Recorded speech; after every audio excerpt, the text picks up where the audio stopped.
छत्रपति भगवान महावीर स्वामी जी के लाइफ से जुड़ी हुई एक विरल व्यक्ति की जीवन कथा आज हम इस वीडियो द्वारा देखेंगे। सिद्धार्थ राजा और माता त्रिशला के सुपुत्र यानी भावी तीर्थंकर वर्धमान के विवाह की बात चल रही थी।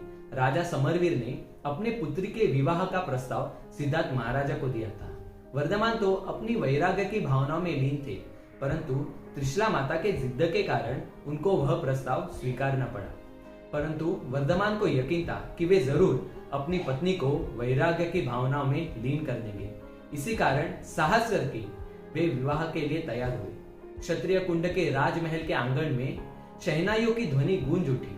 वर्धमान का विवाह अत्यंत हर्षोल्लास के साथ पूरे नगर के उपस्थिति में संपन्न हुआ। एक विशाल शयन खंड में 16 श्रृंगार सजकर बैठी हुई कन्या यानी वर्धमान कुमार की अर्धांगिनी यशोदा अपने विवाह के आनंद में थी। वह सोच रही थी कि वर्धमान ने जाने कितनी राजकन्याओं को ठुकराकर मुझसे विवाह किया है। क्या मेरे सौभाग्य, क्या उत्कृष्ट पुण्य किए होंगे मैंने कि भविष्य में होने वाले तीर्थंकर वर्धमान कुमार से मेरा विवाह हुआ है।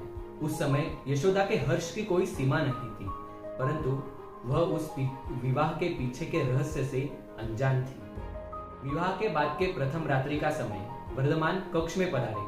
यशोदा ने उनके चरण स्पर्श किए। वर्धमान और यशोदा दोनों शैया पर समुचित दूरी रखकर बैठ गए।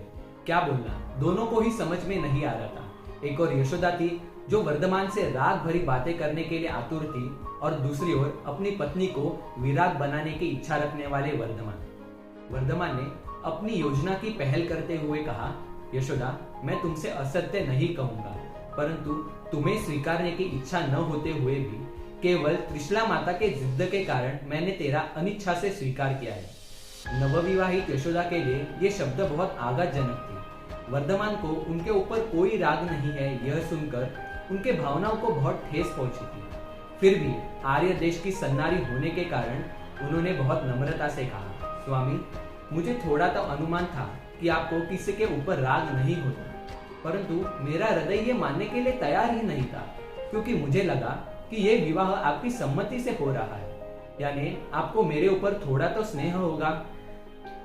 वर्धमान ने कहा, यशोदा, मुझे तुम्हारे ऊपर स्नेह है। आखिर तू मेरी अर्धांगिनी हो, और तुम्हारे ऊपर जो स्नेह है वही स्नेह 84 लाख जीवों पर भी है, परंतु राग लेश मात्र भी नहीं है। यशोदा ने बहुत गहन विचार करते हुए कहा, हे नाथ, मुझे आपकी बात समझ में आ गई है। मैं भले ही संसार को रंगों में रंग चुकी हूँ, परंतु आपको फिर से संसार में लाने की चेष्टा मैं नहीं करूंगी। मैं आपसे कोई काम सुखों की अभिलाषा नहीं रखती हूँ, परंतु एक इच्छा प्रकट करना चाहती हूँ। आप तो दीक्षा ग्रहण करके चले जाओगे, फिर मैं किसके सहारे जीऊंगी? अगर आपको उचित लगे तो आप मुझे संतान का सुख देने की कृपा करें।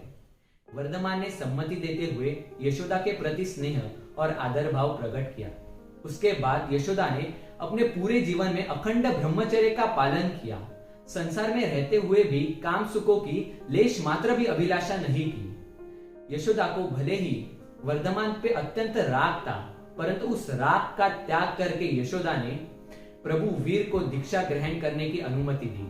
ऐसे ही त्याग धर्म को आत्मसात करने वाली प्रभु वीर की पत्नी जैन श्राविका यशोदा अनेक स्त्रियों के लिए एक प्रेरणा स्रोत है। और ऐसे ही हमारे महान जिन शासन की अनसुनी और अनकही बातों को जानने के लिए हमारे इस चैनल द ग्लोरी ऑफ जिन शासन को जरूर सब्सक्राइब करें। जिन आज्ञा विरुद्ध कुछ भी कहा गया हो तो मिच्छामि दुक्कडम।